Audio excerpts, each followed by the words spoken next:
De diciembre para acá, prácticamente que iba a ser la resolución. Hola, buen día. Hoy estaba leyendo un libro que decía que las memorias conectan a los seres humanos, ¿sí? Y siguiendo esta teoría, digamos, el otro día me vino en Instagram la página, el portal de Beto Casella. Escuché, digamos, un tanto azorada el tema, porque yo no sé si él hablaba en forma personal. Tengo que aclarar que es un excelente conductor, no tiene absolutamente nada que ver con esto. Pero estaba contando sobre la historia, y lo contaba de manera personal, como si a él le hubiera pasado. Digamos, no es como si a él le hubiera pasado. Según lo que se entendía era que a él le había pasado, que lo habían chupado en la época de la dictadura. Y lo contaba bastante emocionado, digamos, y realmente es cierto, y demás. Ahora, yo me hago esta pregunta: ¿cómo puede ser que en un hombre de 65 años, que creo que ahora va a cumplir a fines de marzo, haya podido vivir esa época de esa manera y trabajado y demás? Si yo, que más o menos por los 70 andaba por los 13 años, una cosa así, tenía como, digamos, en un colegio, en el movimiento juvenil cristiano, asesores, se podría decir, de ese pensamiento cristiano, vamos a decirlo, que venía del Vaticano, a Valvedina, que lo mínimo que me llevaba eran 5 años. Ni hablemos de Gorriarán Merlo, que ya era un hombre hecho y derecho de unos 30 años. Berbisky también lo mismo.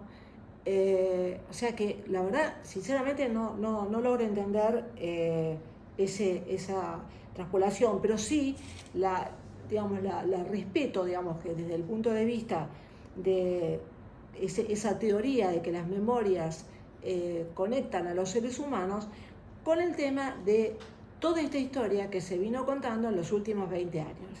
Y hablo de historia, no de verso ni nada por el estilo, porque es una parte de la historia que fue fundamental y que en definitiva tanto las juntas como la CONADEP lo consideraron que realmente había sido peligrosísimo todo lo que ellos habían hecho. Pero yo voy a contar mi historia, porque creo que ya se contó la historia desde el punto de vista oficial, tanto sea cuando estaba el gobierno de Kirchner como ahora que se está contando, digamos, sobre el tema de un historiador que lo está contando, y está contando realmente, en cierta forma, cómo algunos hechos fueron sucediéndose. Tengo que decir que realmente, desde el punto de vista de la historia del demonio del Estado que hizo Kirchner, siempre era alguien muy sencillo, muy humilde. Yo siempre dije, tendrá menos credibilidad que haya sido un estudiante de la UCA, el desaparecido, como sí fue, y que lo tengo conocido, porque evidentemente parecía que, toda esa gente habían sido obreros y gente muy humilde en su momento, y además de eso, que la dictadura había hecho estragos en ellos. Que es cierto, nadie lo va a negar, pero yo voy a contar mi historia desde los que, por lo menos, hemos vivido esos 70, tenemos bastante buena memoria, y que, también es válida porque es parte de lo que es mi historia. Y me gustaría también que lo guardaran en la memoria mucha de la gente que hizo la marcha por la memoria, porque o es un caso de hipnosis colectiva en donde todo el mundo cree realmente que eso sucedió tal cual lo dice el kirchnerismo, o realmente es gente que su convicción es la de como el terrorismo lo planteaba, aceptar un gobierno dictatorial como puede ser el de Cuba o como puede ser el de Venezuela. No lo sé. La verdad que entiendo que en esa marcha hubo de todos los colores y de todas las formas de pensamiento de la gente. Yo voy a contar la historia de mi historia, digamos, de mi vida, lo que yo viví y de mi familia. La historia empieza, digamos, con la estación de servicio que tenía mi abuelo y que venían frecuentemente grupos armados mezclados entre sindicalistas y montoneros o del ERP, digamos, mi abuelo decía terroristas, para cobrarle, digamos, un canon mensual para que no lo secuestraran. Ese fue el inicio, digamos, de nuestra historia con respecto al terrorismo. Luego, mi padre le robaron un auto en una operación comando, en un garage, un auto nuevo, que después apareció él como denunciado, mi padre, porque había estado en un operativo de secuestro extorsivo de los terroristas. Paso también a decir lo que era mi historia personal, o sea, estamos hablando de mi padre y mi abuelo. En mi historia personal, yo iba a la Facultad de Derecho y en muchos momentos fui salvada por un muchacho que trabajaba en SECBA. Yo tengo la costumbre de escuchar a la gente y de no juzgarla, y además de eso entiendo que cada uno tenía su realidad, y en ese momento, muchas veces uno no sabe quién es está donde está. Y por eso es que, por educación familiar, mi madre y mi padre me decían: vos escuchá y ayudá, si es posible. Este obrero de SECBA era electricista, muy inteligente. Él quería seguir la facultad, quería seguir de abogacía, y yo lo ayudé en muchos casos en su apariencia personal para presentarse. En ese momento era muy formal la Facultad de Derecho, y para poder entrar incluso a la biblioteca a estudiar, y le presté muchos libros y demás. Y él, en los momentos en que los militares hacían inspecciones, me ayudaba a salir por esos pasadizos que tiene la facultad y a, zafar de esas inspecciones, diríamos, racias de los militares. Esa es parte de lo que yo viví.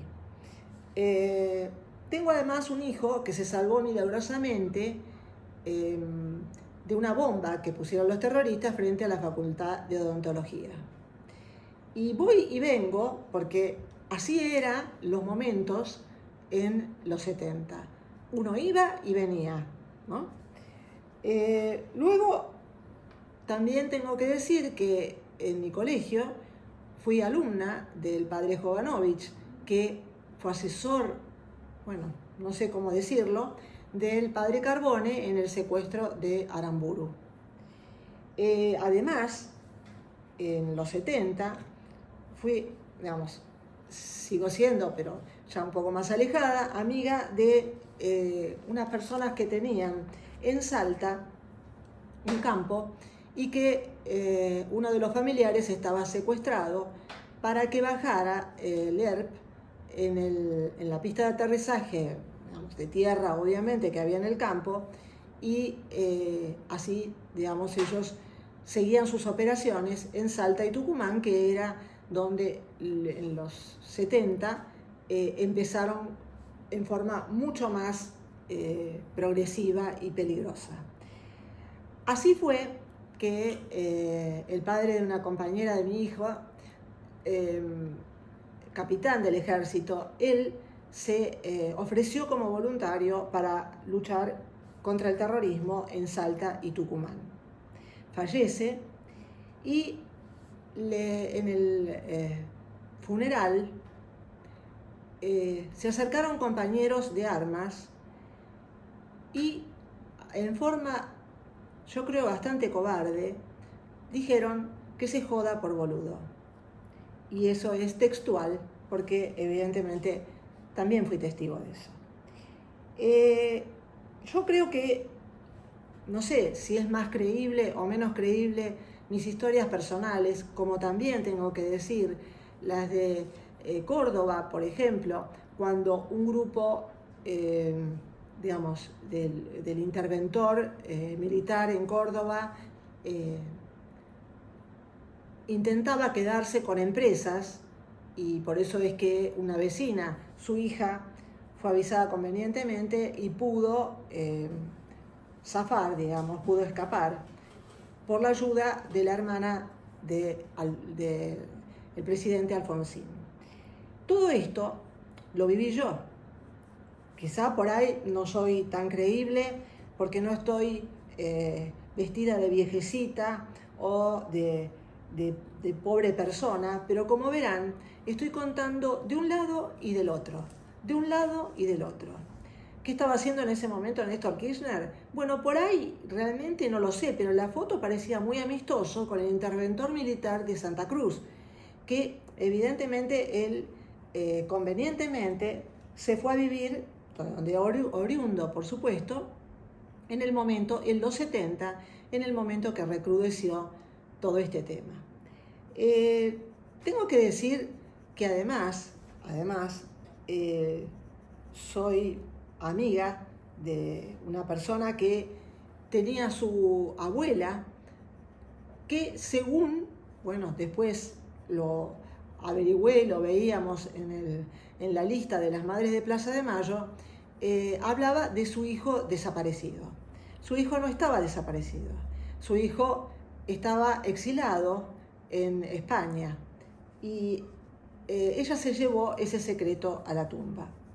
No voy a dar el nombre, como no voy a dar el nombre de un montón de personas, porque tampoco soy estúpida, digamos. Pero sí tengo que decir que esta historia es personal. Creo que hay muchas historias de muchos de nosotros que hemos vivido realmente los 70, que conocimos en muchos casos a algún periodista que hoy es afamado y de mucha connotación cada vez que habla desde el lado de la izquierda, y sabemos de, como todo el mundo lo sabe y como deben estar en los archivos, de su relación con los militares. Tampoco digo que los militares fueran santos, no, todo lo contrario. Decididamente fue una situación de una crueldad insostenible que terminó básicamente en la Guerra de Malvinas, cuando ya era el colmo de la perversión de llevar a chicos correntinos o de la zona norte de la Argentina a un lugar donde lo menos que hace son 20 o 30 grados bajo cero y sin ningún tipo de protección. También tengo que contar sobre historias de gran cobardía de algunos marinos que en el crucero General Belgrano tuvieron una acción no muy valerosa. Pero no puedo decir que los militares de ahora sean así. No puedo hablar de los marinos de ahora que sean así. Sí puedo hablar de hechos de enorme valentía en ese momento. Pero también tengo que contar que hubo gente que, yo diría militares de oficina, que decididamente son los que llevaron a la conclusión de lo que fue en 1983, donde la gente eligió no un líder mesiánico, no al salvador de la patria, eligió a alguien como herramienta de cambio ante la perversión de un sindicalista quemando un cajón que pertenecía al partido peronista. Si me dicen que soy gorila, no sé, yo no puedo ser. Lo único que quise ser en mi vida es ser una persona objetiva y que viera las cosas como corresponden. Porque en definitiva, que la quema de ese cajón la vimos todos. También tengo que decir otro tema, que, bueno, hoy en la editorial Perfil, en los portales, hay una persona que escribe y dice, bueno, ahora le van a reivindicar a Videla. No entendió nada este hombre. Este hombre no entiende.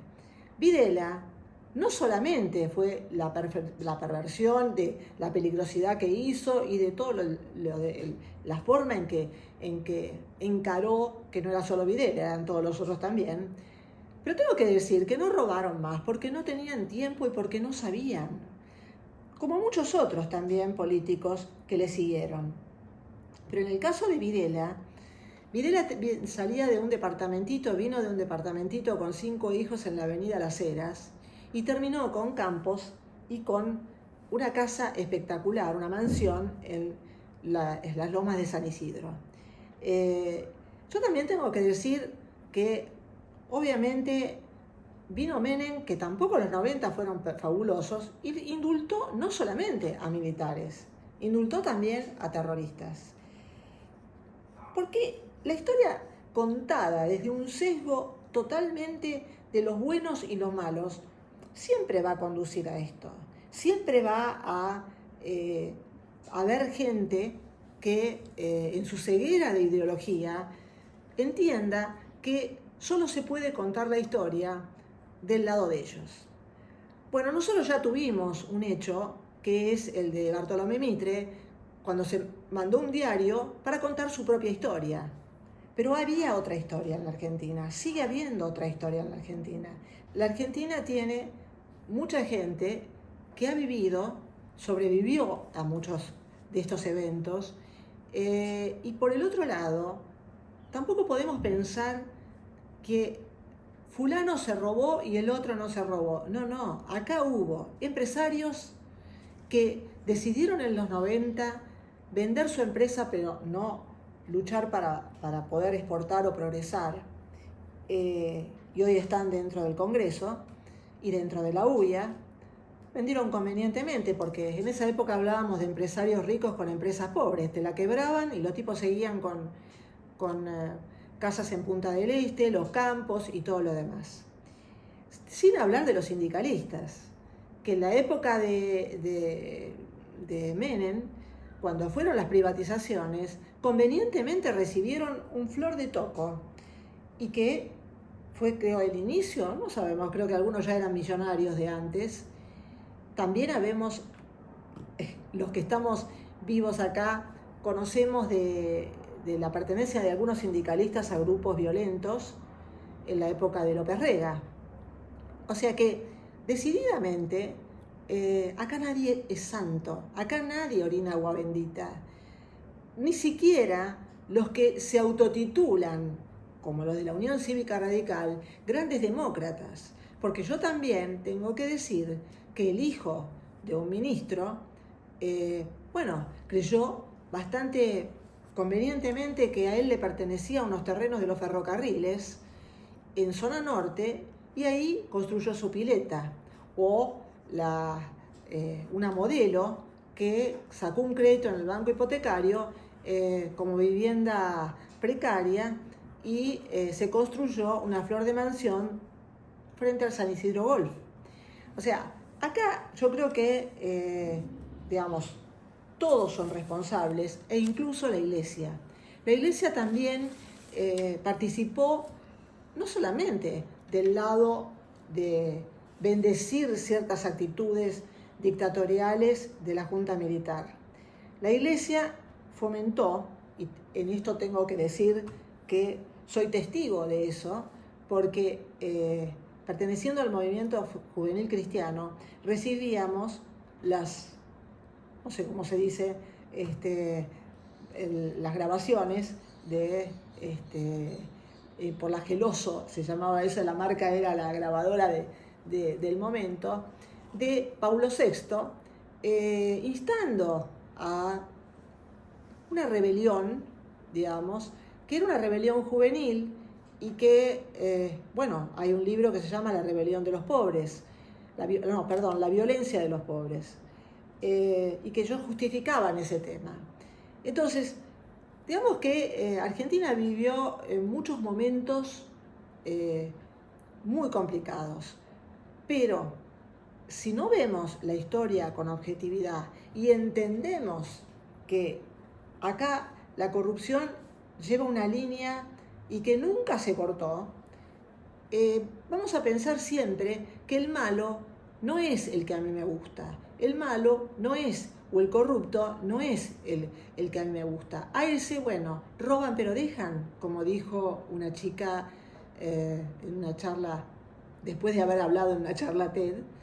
Y creo que eso es lo que nos lleva a entender cómo estamos de aislados en el pensamiento del mundo en este momento.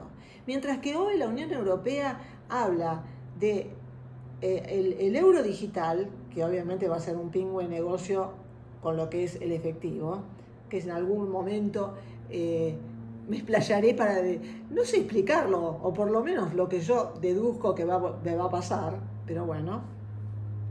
Y cuando Alemania está debatiéndose porque cerró las centrales nucleares y entonces depende de Rusia, yo creo que nosotros estamos discutiendo siempre, es como una especie como el burro de la noria, o sea, dando vueltas y vueltas y vueltas sobre un mismo tema, pero ¿por qué la damos vuelta?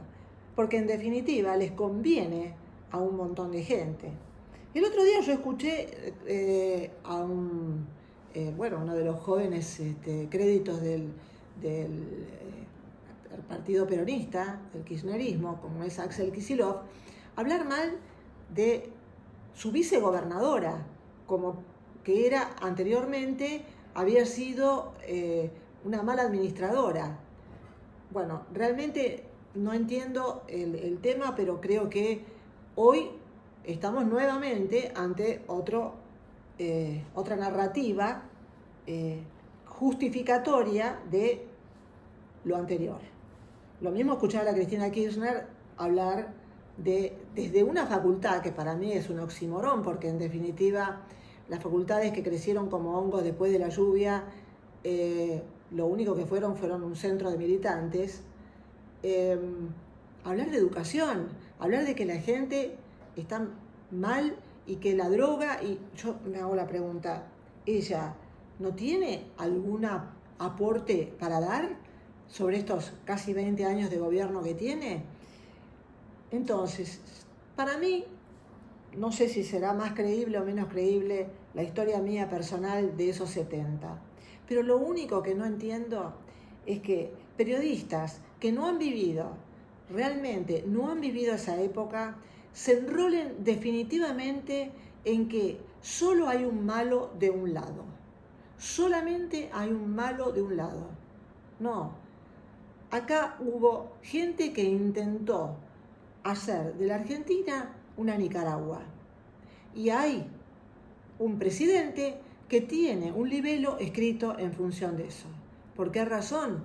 Y tiene una lógica, digamos, desde su manera de pensamiento que tenía, obviamente, que había que destruir todo para volver a construir lo que ellos querían hacer, que en definitiva vemos los resultados. O sea, vemos Cuba, vemos Venezuela, vemos la misma Nicaragua también, que no logró superar el tema.